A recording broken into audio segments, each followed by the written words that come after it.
बिस्मिल्लाहिर्रहमानिर्रहीम। अस्सलाम वालेकुम डियर स्टूडेंट्स। आज के हमारे इस लेक्चर में हमने चैप्टर 2 बायोलॉजी 9 क्लास का हमारे पास पार्ट नंबर सी क्या है, शॉर्ट क्वेश्चंस का।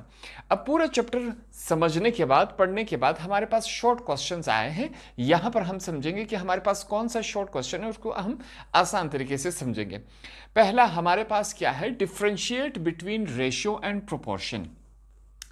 अब इन दोनों को हमने समझा हुआ है, हमने इनको डेफिनेशन में भी समझ लिया था, लॉन्ग क्वेश्चन में भी हमारे पास है और शॉर्ट क्वेश्चन में भी हमारे पास ये क्वेश्चन आया है रेशियो। ठीक है, अब यहां पर इस क्वेश्चन में हमसे क्या पूछा गया है कि इन दोनों में डिफरेंसेस क्या है।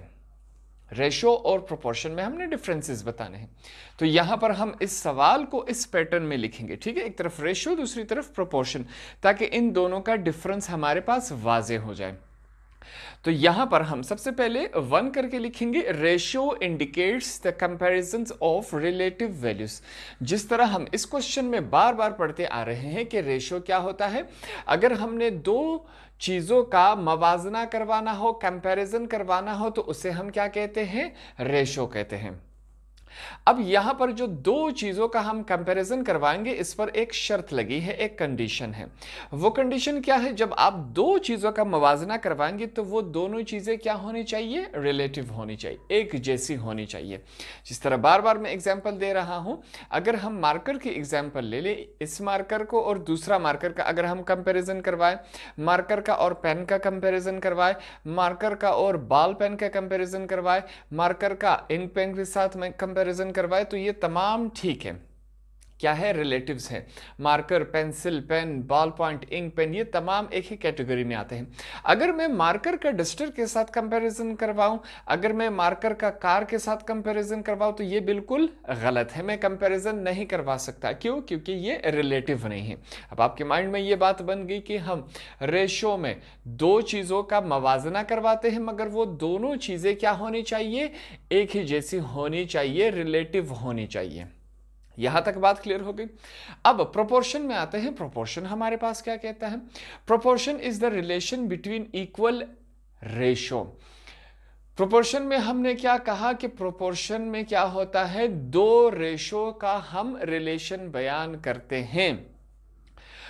यहां पर एक रेशियो था, प्रोपोर्शन में हम दो रेशियोज को उठा के इनको इक्वल ले आते हैं, इनको बराबर करवाते हैं, इनका हम क्या करवाते हैं, रिलेशन बनवाते हैं। यहां तक बात क्लियर होगी। आगे इसको एग्जांपल में और क्लियर कर लेंगे, हमारे लिए इजी हो जाएगा, यहां तक समझनी है। अब रेशियो की तरफ वापस आएंगे, इसमें दूसरा हम क्या लिखेंगे, the ratio may be represented by two ways. ठीक, रेशियो को हम दो तरीकों से लिखते हैं। आई का मतलब क्या है, दैट इज, वो कौन से है, वो है in the form of coefficient. ठीक है, पहला तरीका है रेशियो को लिखने का कोएफिशिएंट में।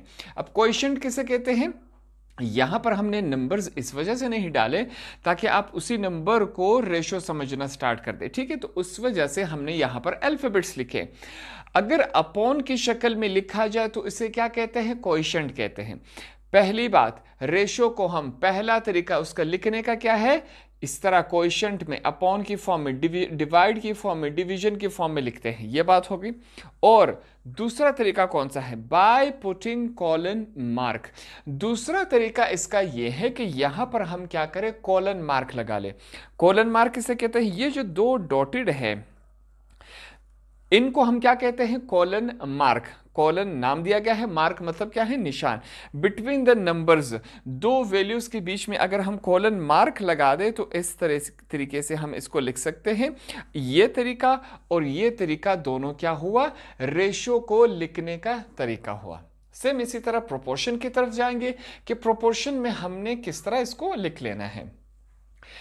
The proportion may be represented by two ways. Same इसी तरह प्रोपोर्शन को भी हम दो तरीकों से लिख सकते हैं। वो दो तरीके कौन से हैं, पहला तरीका है, यहां पर समझे, ये हो गया क्या, अगर सिर्फ इस हिस्से को देखें जिसको मैंने अंडरलाइन किया है, तो ये हमारे पास क्या है, रेशो है। प्रोपोर्शन में हमने कहा कि दो रेशोज को हम लिखेंगे, पहला रेशो ये रहा और दूसरा रेशो हमारे पास ये रहा। ठीक है, प्रोपोर्शन में हमने कहा proportion is the relation between equal ratios. दो रेशो हमने लिखी, बीच में कौन सा साइन डाल दिया, इक्वल का। तो प्रोपोर्शन को हमने यहां पर लिखने में भी साबित कर दिया। प्रोपोर्शन का एक तरीका यह है कि दो रेशोज हम लिखेंगे, बीच में इक्वल का साइन डाल देंगे, ठीक है, पहला तरीका। दूसरा तरीका सेम उसी तरह है, एक रेशो लिखेंगे, दूसरा रेशो लिखेंगे। अब इस इक्वल टू के साइन की जगह हम ये वाले 4 डॉट्स लगा देंगे, ठीक है। ये भी प्रोपोर्शन को जाहिर करता है और ये भी प्रोपोर्शन को जाहिर करता है। तो प्रोपोर्शन के लिखने के ये दो तरीके हुए और हमारे पास रेशो को लिखने के ये तरीका हुआ और ये तरीका हुआ। तो यहां पर हम थोड़े से एग्जाम्पल लेंगे ताकि आपको बिल्कुल क्लियर हो जाए। अब रेशो हम क्यों इस्तेमाल करते हैं? फॉर एग्जाम्पल, आपके क्लास में 25 बॉयज हैं और 30 गर्ल्स हैं, ठीक है। ये बॉयज हो गए और ये आपके पास क्या हो गए, गर्ल्स हो गए। अब देखें, आपका क्लास का डेटा हमने रेशो की शक्ल में लिखा कि भाई आपकी क्लास में कितने बॉयज हैं और कितने गर्ल्स हैं, ठीक है। यहां पर हमने दो चीजों का कंपैरिजन करवाया। अब आप कहेंगे ये तो बॉयज है वो तो गर्ल्स है, सेम है, हमारे पास दोनों स्टूडेंट्स हैं आपके क्लास में। अगर यहां पर मैं कंपैरिजन करवाता कि आपके क्लास में कितने बॉयज स्टूडेंट्स हैं और कितने आपके क्लास में मैकेनिक्स हैं या कितने आपके क्लास में ड्राइवर्स हैं, तो ये कंपैरिजन नहीं बनता, क्योंकि हमने रेशियो में पढ़ा था सेम होने चाहिए, रिलेटिव होने चाहिए, तब जाके हम कंपैरिजन करवा सकते हैं, ठीक है। तो रेशियो में हम इस तरह कंपैरिजन करवाएंगे। प्रोपोर्शन की थोड़ी सी एग्जाम्पल लेंगे, ठीक है। प्रोपोर्शन में हमने क्या कहा था कि भाई हमारे पास क्या होना चाहिए, दो इक्वल रेशोज होने चाहिए। तो वो इन दोनों यहां पर हम लिखेंगे। एक एग्जाम्पल से इसको समझते हैं। यहां पर हमने एक एग्जाम्पल लिया आपके बुक से। आपके बुक में कहा गया था कि इन्फेक्टेड स्पैरोस, स्पैरोस बर्ड्स को कहते हैं, ठीक है, हेल्दी स्पैरोस। यहां पर कुछ बीमार हैं मुर्गियां और कुछ क्या है, सेहतमंद मुर्गियां हैं। कहता है टोटल हमारे पास 40 सेहतमंद मुर्गियां थी, बर्ड्स थे, उनमें से इन्फेक्टेड कितने हुए, 20। तो अब कहता है अगर हमारे पास 80 हेल्थी बर्ड्स हो तो इन्फेक्टेड कितने होंगे। मैथमेटिक्स में कोई वैल्यू हमें मालूम नहीं, तो उसकी जगह हम क्या लिख सकते हैं, एक्स लिख सकते हैं। अब प्रोपोर्शन की एक और बात, यहां पर प्रोपोर्शन में अगर आपके पास 3 वैल्यूज मौजूद हो तो फोर्थ वैल्यू, चौथी वैल्यू बिना एक्सपेरिमेंट के आप मैथमेटिकली निकाल सकते हैं। कैसे निकालेंगे, यहां पर ट्राई करेंगे। हमने कहा x रेशो 80, ठीक है। अब यहां पर देखें प्रोपोर्शन का साइन था, आगे क्या है 28 रेशो 40। पहले हमने इस रेशो को लिखा, फिर हमने इस वाले रेशो को लिखा, बीच में प्रोपोर्शन का साइन डाल दिया। अब x रेशो 80, इस साइन को खत्म करके इज इक्वल टू लगा देंगे 28 रेशो 40। बकाया पूरा हमने वही लिखा। आगे चलते हैं। नेक्स्ट हम क्या करेंगे, x रेशो को खत्म करके क्या आ जाएगा, डिवाइड। ये बात क्लियर हो गई। रेशो को खत्म करके अगली वैल्यू हम डिवीजन में लिखेंगे। सेम यही काम दूसरी तरफ करेंगे। पहली वैल्यू लिखी, रेशो खत्म हुआ अपॉन की शक्ल में, ये हमारे पास यो आ गया, ठीक है। मैथमेटिक्स में करते आ रहे हैं, आपके लिए आसान रहेगा। अब आगे चलते हैं। नेक्स्ट हमारे पास क्या है, यहां पर बात समझिए थोड़ा सा, मैं ये इसको लिख लेता हूं 28, ठीक है, अपॉन 40। ये तमाम साइड लिखा, सिर्फ 80 नहीं लिखा। क्यों, क्योंकि 80 यहां पर क्या हो रहा है, डिवाइड हो रहा है। 80 x के साथ क्या हो रहा है, डिवाइड हो रहा है। इज इक्वल टू की दूसरी तरफ जाके क्या हो जाएगा, मल्टीप्लाई हो जाएगा। ये क्या है हमारे पास, ये हमारे पास मैथमेटिक्स का क्या है, रूल है। आगे चलते हैं। x इज इक्वल टू 28 को 80 के साथ मल्टीप्लाई करवाया जाए तो क्या बनता है, मैं कैलकुलेटर से चेक करता हूं। 28 मल्टीप्लाई बाय 80, हमारे पास 22, मैं लिख लेता हूं 2240, ठीक है, अपॉन क्या है 40। अब इस वैल्यू को अगर हम डिवाइड करवा दें, किसके साथ डिवाइड करवा दें, 40 के साथ, तो हमारे पास फाइनल आंसर क्या आएगा, हमारे पास x की वैल्यू क्या आ जाएगी, 56। तो अगर हमारे पास 80 हेल्दी स्पैरोज हो तो हमारे पास इन्फेक्टेड कितने होंगे, 56, ठीक है। ये एक हमने क्या किया, प्रोपोर्शन को इस्तेमाल कर दिया।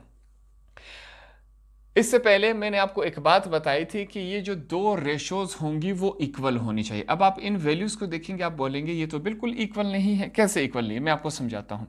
पहले इन दोनों को डिवाइड करवाया जाए, क्या बनता है, क्या है हमारे पास, ये वैल्यू है 28 रेशो 40, ठीक है। इसको हम कैसे लिखेंगे? इसको हम लिखेंगे 28 रेशो ख़त्म हो के अपॉन की शक्ल में। 40 को अगर हम डिवाइड करवा दें 28 के साथ तो हमारे पास वैल्यू क्या आएगी? 1.42, ठीक है, ये वैल्यू लिख लें। दूसरी तरफ चलते हैं, हमारे पास ये दोनों वैल्यूज़ हैं। क्या है हमारे पास? 56 रेशो 80, ठीक है। अब x की जगह तो हमारे पास वैल्यू आ गई, ये वैल्यू इस्तेमाल कर रहे हैं, यहाँ हमने फाइंड आउट की। अब यही काम करेंगे, 56 अपनी जगह रेशो को ख़त्म करके अपॉन 80 जो है वो डिवीजन में आ जाएगा। अब 80 को अगर हम 80 को डिवाइड करवा दें 56 में तो आपके पास आंसर क्या आएगा? 1.42, ठीक है। अब इसका आंसर भी ये रहा और इसका आंसर भी ये रहा। दोनों बराबर है कि नहीं? बिल्कुल बराबर है। अगर आपके पास दोनों रेशोस बराबर आ जाए तो इसका मतलब क्या है कि ये हमारे पास प्रोपोर्शन है। हमने रेशो और प्रोपोर्शन का डिफरेंस भी किया और एग्जाम्पल से भी हमने इसको समझ लिया। होप आपको ये बिल्कुल आसान तरीके से समझ आ गया होगा।